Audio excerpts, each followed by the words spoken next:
Education is a powerful force. It has the ability to affect students' lives long after their studies are complete. Going to college is a way for many people to explore new interests and grow as an individual. A college education can help students realize their dreams. Now, there are many variables that can affect a person's lifestyle, including where they went to school, what they studied, and of course the cost. Does an excellent college education require spending large sums of money? Some would argue it does. On the other hand, does the high cost of education put a price tag on an individual's future? Let's find out how each generation values education.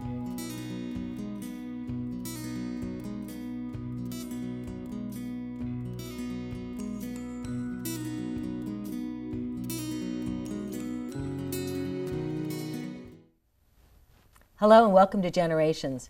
Our topic today is education, the meaning, the benefits, and the cost.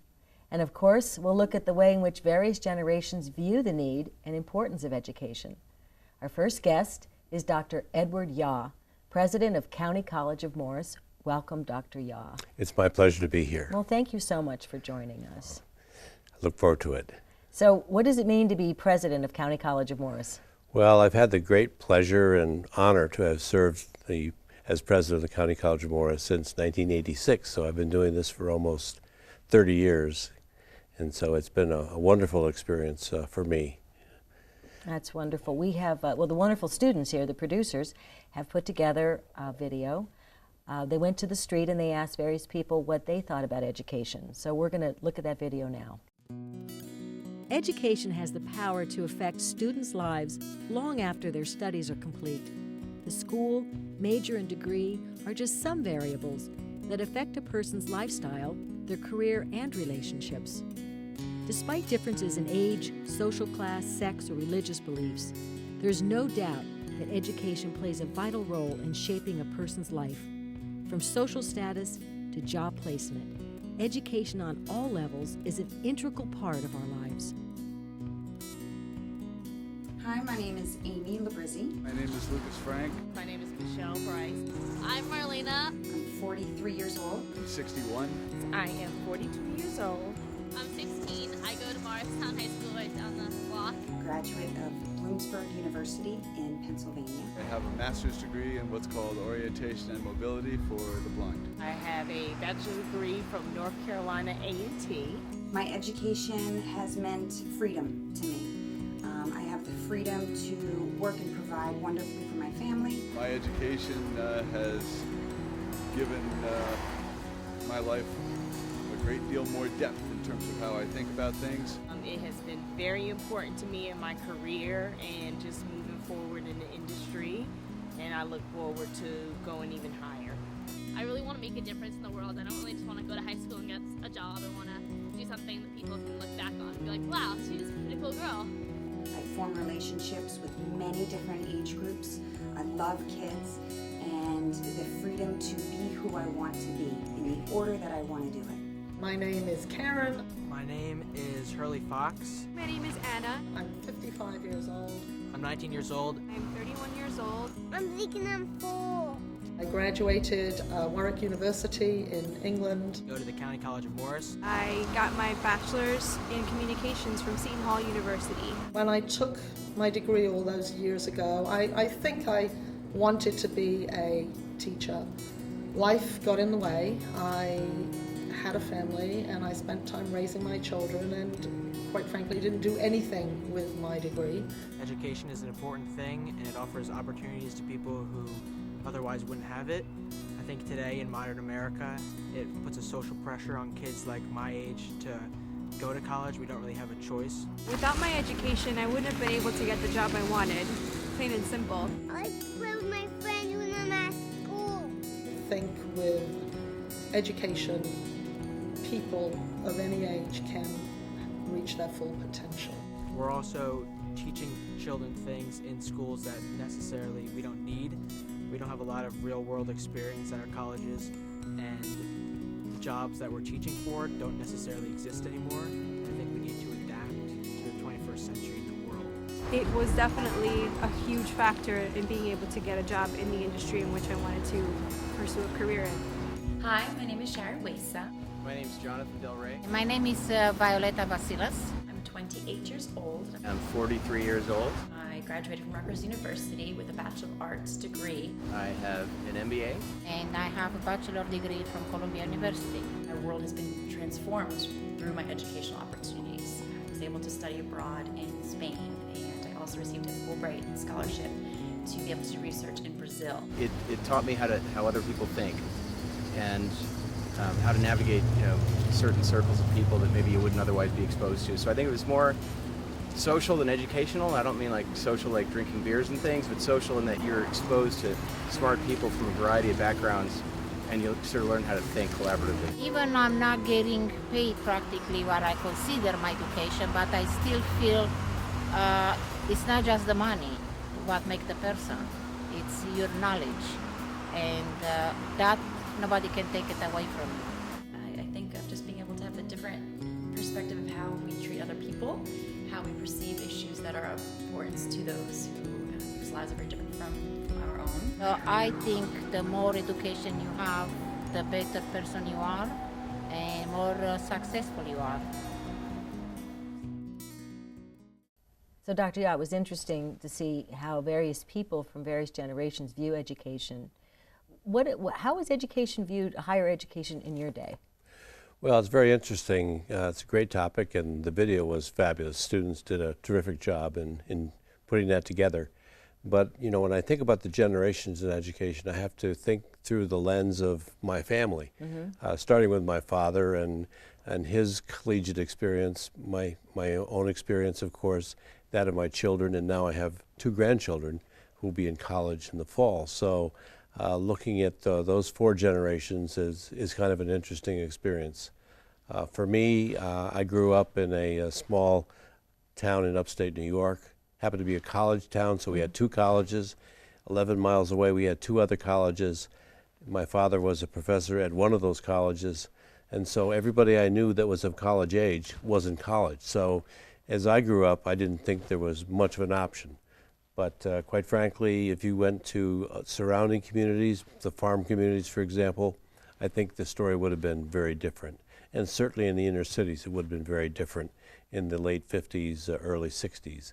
And so I've been able to see that experience. Do you think, now we know that college enrollment across the board, even in county colleges, is somewhat down. Is there a reason for that? Well, I think the primary reason is that the fact is that there are fewer students in the school systems, and so there are fewer graduates, certainly here in Morris County, in the last couple of years than there were previously. So that decline has dictated, I think, a lot of our decline in enrollment here. And of course, it's also true that students have many options, and we always talk about those options and certainly encourage people to consider those options, whether it be military or getting involved in online education with some of the for-profit institutions, for example. So there are a lot more options, a lot more competition, if you will, for us. But we like to feel that even for students and individuals who pursue those options, they will come back to us at some point in time to formalize the learning that they've experienced. Do you think that the attitude towards going to school has changed? The importance of education? I'm not sure that's really changed that much. I think it's always been perceived as a very important thing to do, not necessarily embraced by all members of the family, for example. My own father, when he went to college, it was in the middle of the Depression. His father assumed that as the oldest of 6 children that he would help support the family. But when he decided to go to college instead, I think at the urging of his mother, who happened to be a graduate of Bloomsburg, I noticed a Bloomsburg person in that video, my grandfather was not too happy. But he did go to college, he graduated, went into the military, World War II. With a GI Bill, he was able to go and get a master's degree, and then eventually his doctorate from Columbia. But there were very different attitudes among his family when he went to college. But that back in those days, they went to college or university, there were no such things as county college, That's right? right. That's right. So even when I went to college, right? There were no community colleges because community colleges really didn't start forming nationally until the middle 60s, 65, and why, 66. What was the reason? Because some people think that it's a lesser education.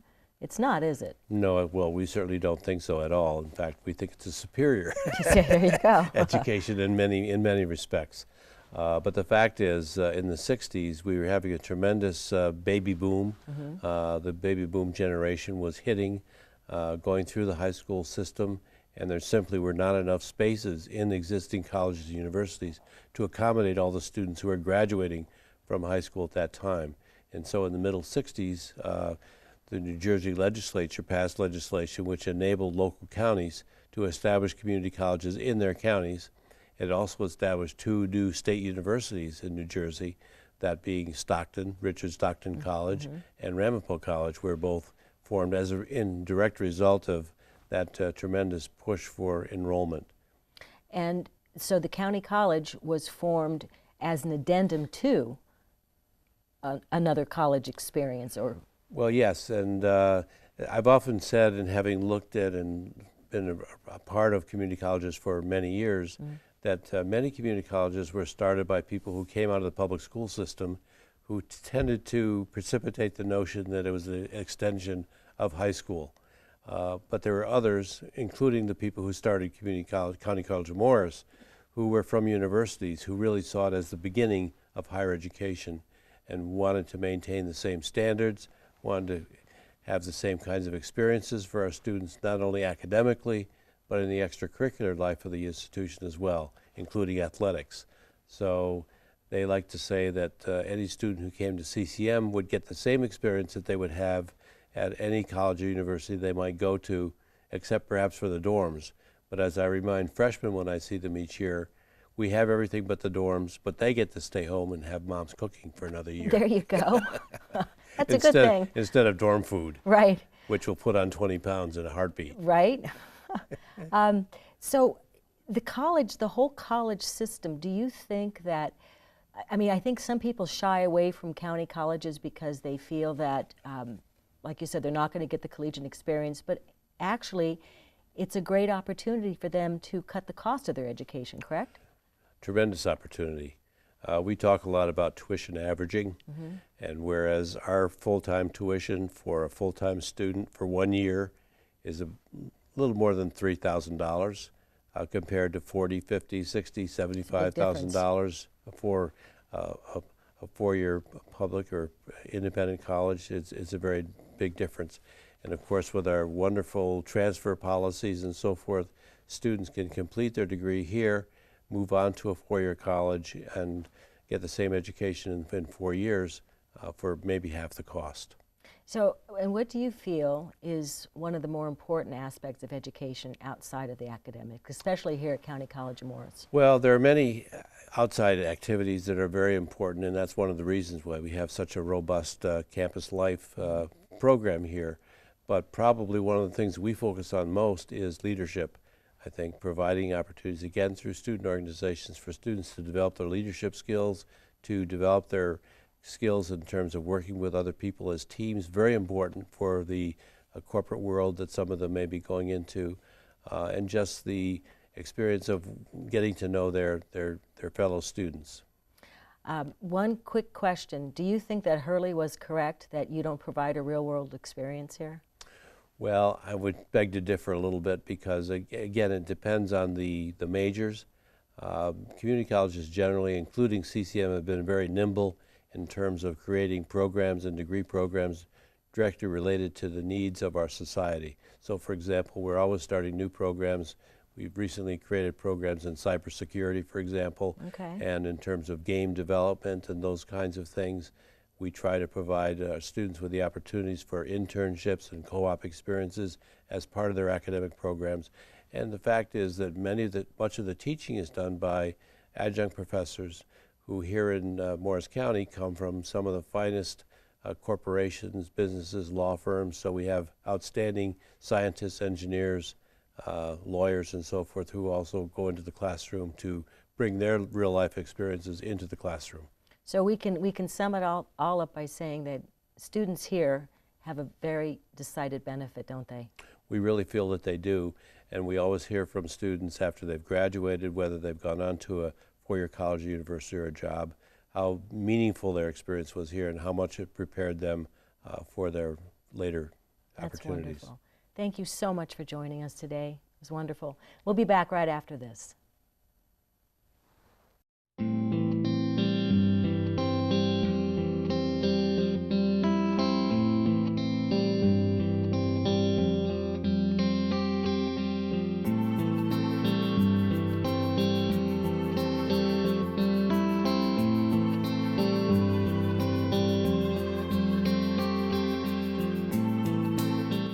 Donate your furniture items, lumber materials, or any old household products to Morris Habitat for Humanity's Restore. Welcome back to Generations. Our next guest is Gabrielle Charette. She's the Executive Director of the Higher Education Student Assistance Authority. Welcome, Gabrielle. Thank you, Catherine. Glad to be here. Thanks for coming. Thank you. Can you tell us a little bit about what you do as Executive Director and also a little bit about the authority? Absolutely. I oversee the daily operations of HESA, the authority. We administer all the state-funded grant, scholarship, and loan programs in New Jersey. That's wonderful. Speaking of which, our producers put together a little video. They went out to the street and they asked various generations about financing and higher education. So let's take a look at that right now.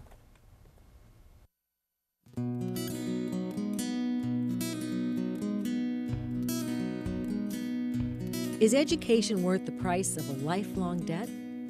Is there value in spending astronomical amounts of money on a nationally ranked college? Or could you attend a suitable but lesser-known alternative and achieve the same results? It's assumed there are underlying benefits that come from attending a nationally known institution, but are there?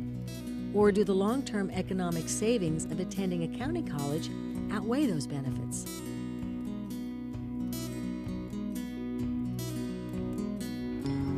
My name is Kaylin. I'm 23 years old. Hi, my name is David Jones. I'm 44 years old. Hi, my name is Ray. I'm 33 years old. I'm Kathy. I'm 20 years old. Hello, I'm Betty Hoffman. I'm 77 years old. Hi, I'm Marissa, and I'm 10 years old. Hi, my name is Nick Bulaski. I'm 22 years old. My name is James Park. I'm 82 years old. Hello, my name is Kaden, and I am 8 years old. I think you should pay because to pay the taxes of the building and the rent so other people can have a good education.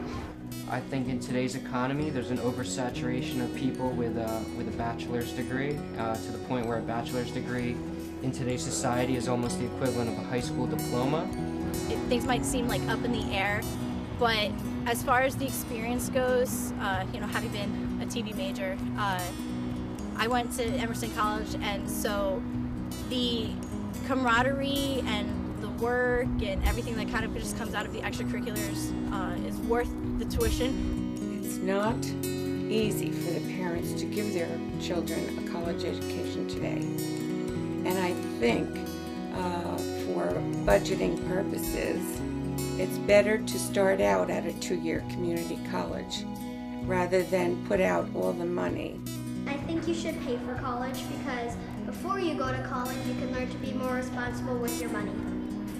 So in regards to if school is absolutely necessary these days, obviously yes for math and science, but in terms of the liberal arts and especially with the advent of social media, with social media you could be anything that you want now. Okay, you don't necessarily need the resume, the degree. Having an education with where you have to pay for it, it depends on the major, depends where you want to go in life, and most importantly, it depends on how you use it. Today, I know if you go to college, you're going to spend $100,000, and you probably have to borrow it. It's possible that as long as you had a few contacts or really pushed your way in here and there and were bold, that you really could find a lot of good work without ever even having gotten a bachelor's. So it really depends on what you want to do, your return on your investment, and what you think works for you. So there you have it. A lot of people think a lot of different things about education and how much it costs. What does it cost? It really varies depending on the type of institution the student is attending. It can be as little as $3,000 at a community college, somewhere in the neighborhood of $20,000 at a state college or university, including room and board, all the way up to $60,000 at an independent institution of higher education, including room and board. Now, 60,000 is a big number, times Sure is. 4, right? Yes. Is that a real number? For some students and families, it can be, but for most or many, it's not. And all institutions offer some type of need-based aid as well as merit-based aid.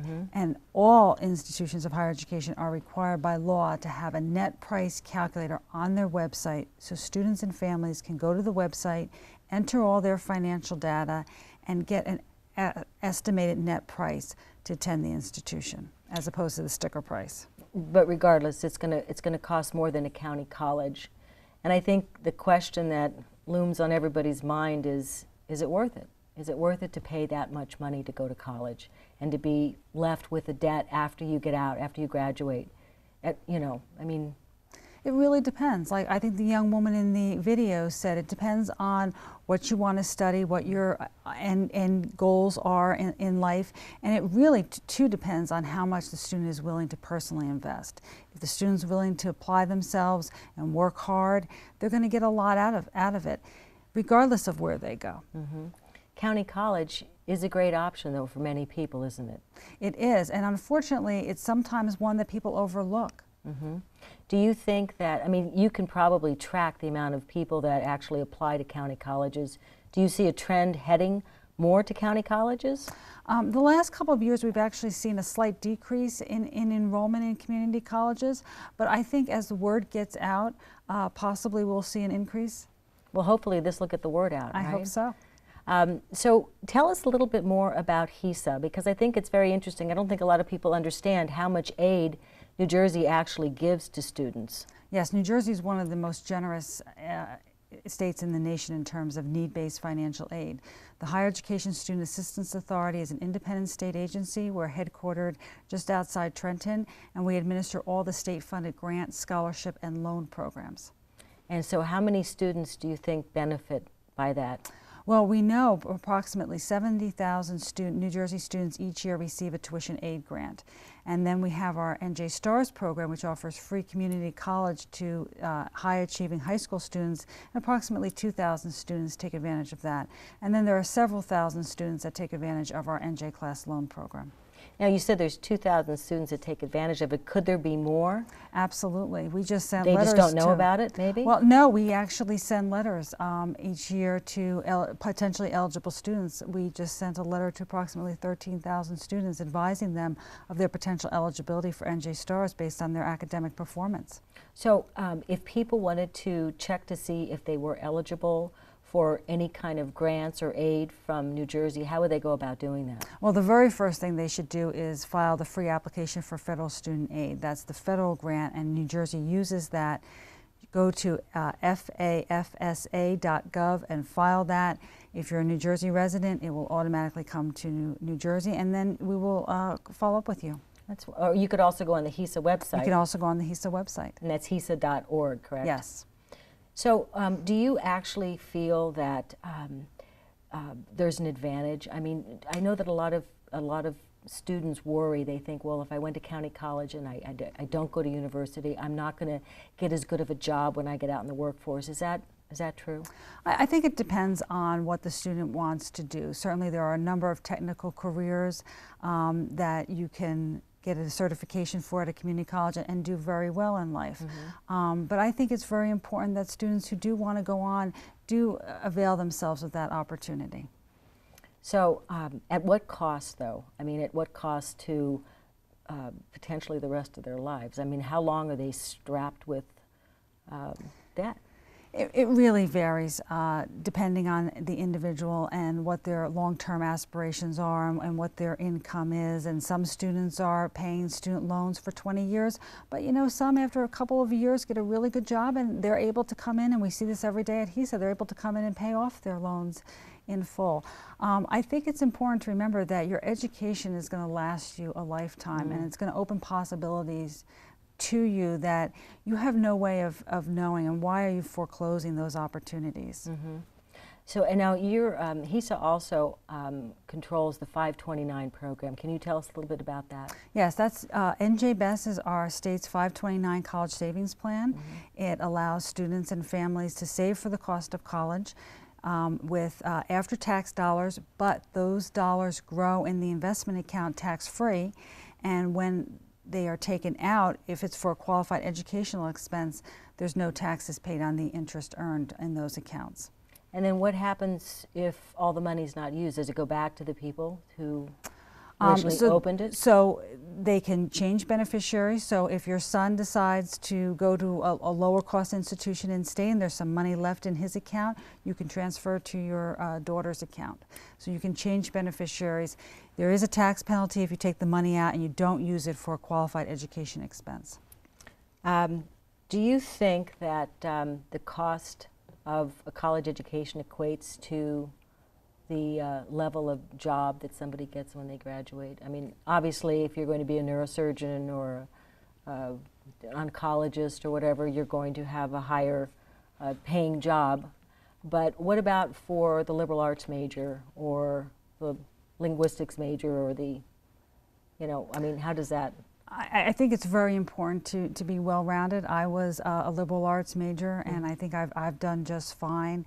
I think it's important that students avail themselves of all the opportunities. We're individuals, we're not machines, and I think it's important that you have a broad base.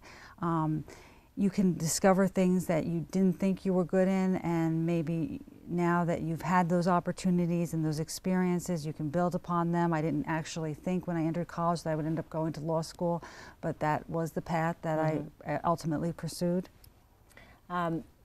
So we're at I don't mean to keep harping on the 60,000 number, but that climbed to that number pretty quickly over the past 10, 15 years.